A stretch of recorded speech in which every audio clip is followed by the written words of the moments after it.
Είμαι ο Χρήστος από το Men of Style και καλώς όρισες στη σειρά Όλο Προβλήματα, όπου κάθε φορά με μία γυναίκα coach, είτε με την Ελένη είτε με την Πόλα, θα απαντάμε σε ερωτήσεις που έχετε είτε για το φλερτ ή για τις σχέσεις. Πάμε στα προβλήματα.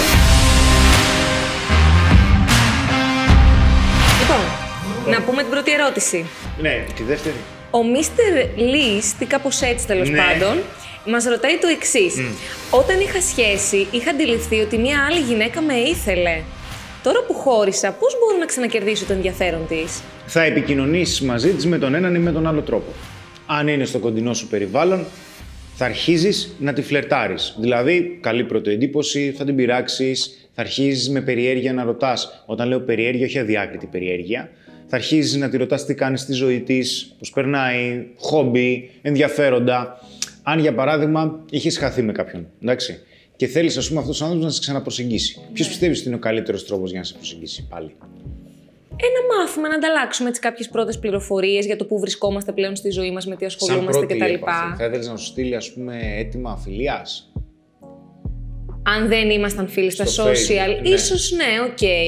Αλλά θα ήθελα όταν μου έκανε, ας πούμε, ένα άντι, κάτι τέτοιο, να μου έστελνε μήνυμα. Όχι να μου έκανε και να μου έστελνε μήνυμα μετά από ένα μήνα.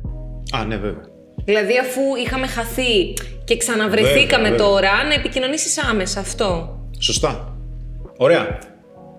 Λοιπόν, επόμενη ερώτηση. Μας την έκανε ο φίλος ο Σώτος.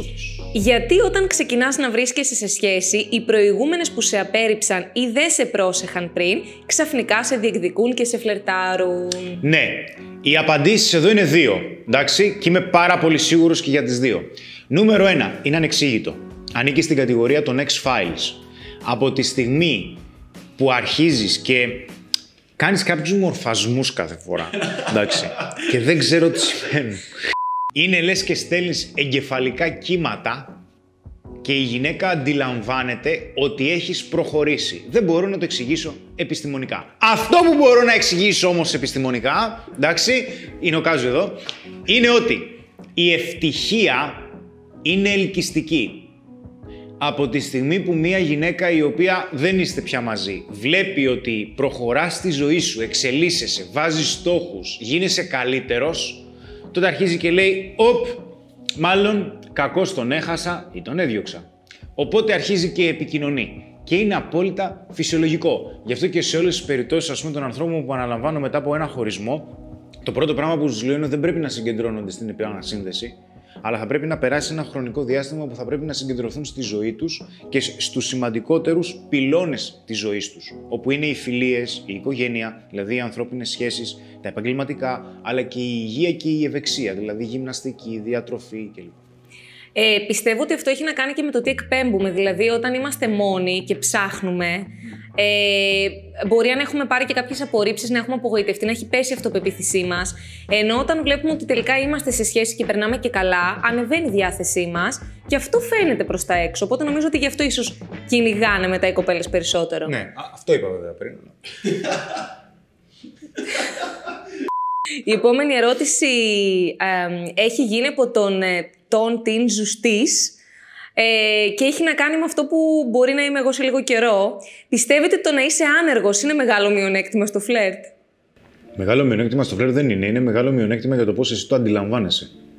Γιατί, όπως ανέφερα στην προηγούμενη ερώτηση, η ζωή μας έχει κάποιους πυλώνες. Και ο κάθε ένας από αυτούς τους πυλώνες είναι σημαντική και προφανώς μας επηρεάζει και στην ψυχολογία μας. Αν εσύ δηλαδή δεν αισθάνεσαι καλά επειδή δεν έχεις μια δουλειά, ότι μπορείς να στηρίξεις την αρχή ή το ξεκίνημα μιας σχέσης, η προτεραιότητά σου θα χρειαστεί να είναι ότι θα βρεις μια δουλειά. Το ότι μπορεί να μην δουλεύεις το συγκεκριμένο διάστημα όμως δεν σημαίνει απαραίτητα και κατά κανόνα ότι η γυναίκα θα σε απορρίψει για αυτό. Γιατί άλλο το ότι δεν έχεις κάποια δουλειά αυτό το διάστημα, άλλο το ότι έχεις φιλοδοξίες, ψάχνεσαι, ήσουν και άτυχος.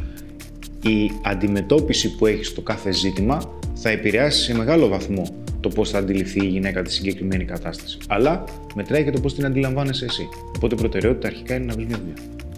Ωραία. Οπότε μπορώ να πάω στην επόμενη ερώτηση. Συνήθως έτσι δουλεύουμε. Λοιπόν, την επόμενη ερώτηση την κάνει ο φίλος Πέτρος Χατζ. Πέτρος, πάμε. Και μας ρωτάει, με ρωτάνε συχνά, ψάχνει σχέση ή κάτι πιο χαλαρό, και τους απαντάω, ψάχνω να γνωρίσω μια νέα κοπέλα και από εκεί και πέρα, ό,τι προκύψει, αναλόγως. Ναι. Είμαι σωστός ή λάθος σε αυτό? Πιστεύω ότι σε γενικές γραμμές είσαι εντάξει. Γιατί μια γυναίκα θα τεστάρει το πώς τη βλέπεις. Δηλαδή, όταν σε ρωτάει κάτι τέτοιο μια γυναίκα, δεν σε ρωτάει γενικά. Σε ρωτάει πολύ συγκεκριμένα για εκείνη. Και σου λέει ότι υπάρχει περίπτωση να με δεις ως κάτι εφήμερο, δηλαδή θα κάνουμε σεξ και θα με παρατήσεις, ή υπάρχει περίπτωση να βλέπεις σε μένα και κάποια χαρακτηριστικά τα οποία σου δείχνουν ότι θα ήθελες, αν προκύψει κάτι, να είναι κάτι πιο σταθερό. Οπότε, η πολύ καλή απάντηση θα πρέπει να είναι πάντα ειλικρινής απάντηση. Δηλαδή, αν δεν θέλεις να κάνεις σχέση στο συγκεκριμένο χρονικό διάστημα που σε ρωτάει μια γυναίκα, να το πεις. Για να ξέρει και εκείνη τι θα κάνει.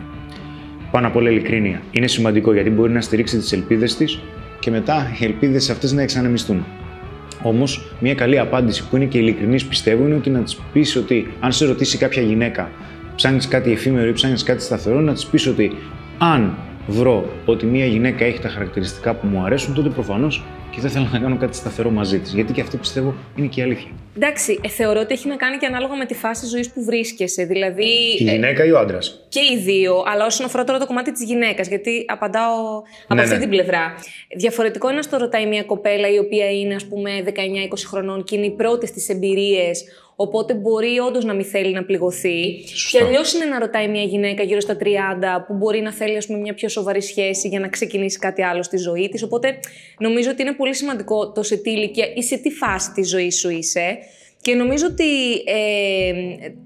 το καλύτερο είναι όντως να είμαστε ειλικρινείς και οι δύο πλευρές. Χωρίς όμως να είμαστε απόλυτοι, γιατί πολλές φορές βάζουμε ταμπέλες και εν τέλει εξελίσσεται σε κάτι διαφορετικό. Δηλαδή, κάποιες φορές λέμε ότι είμαι σε φάση να κάνω σχέση και γνωρίζουμε ανθρώπους και κάνουμε κάτι μαζί τους που εν τέλει δεν ταιριάζουμε καθόλου και μπορεί από το πουθενά να γνωρίσεις έναν άνθρωπο που να το ξεκινήσεις πολύ χαλαρά και εν τέλει να έχει πάρα πολύ καλή έτσι, ροή η σχέση και μετά όντως να γυρίσει σε κάτι πιο σοβαρό.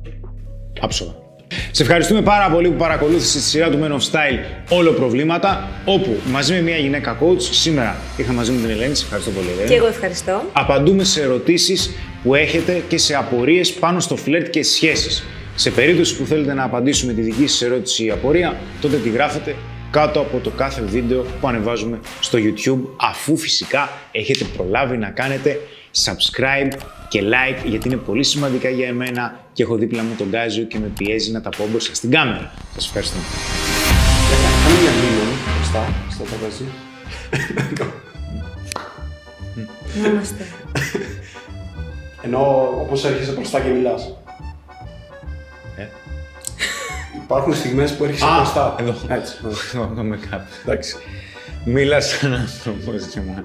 Απαντήσει. Να κάνουμε και ερώτηση. Ναι, ωραία. Φυσικά, sorry. γιατί ήσουν στον κόσμο σου. Συγγνώμη. Δεν χρειάζεται να λες συγγνώμη αν είσαι στον κόσμο σου. Αν είναι ωραίος αυτός ο κόσμος, δεν χρειάζεται να λες συγγνώμη. Είναι πολύ ωραίος, δεν θα τον γνωρίσεις ποτέ. Είναι πολύ φανταστικός. Τι κρίμα. Έσκασα από τη στεναχώρια μου τώρα. Είμαι ο Χρήστος το Men of Style, καλώς όρισες στη σειρά Μαλώνω γαμό την... Ναι! Είμαι ο Χρήστος το Τι έπαθε αυτή σου κάτι? Όχι, έχω ράματα και με ενοχλούν όταν γελάω πολύ. Έβγαλα φωνήτη. Όχι, είναι στην πάνω γνάθο. Μαλάκα, είμαι ηλίθιος. Ναι, εντάξει. Το πες χθες. Δεν κατάλαβα, ρε. Το παιδάκι.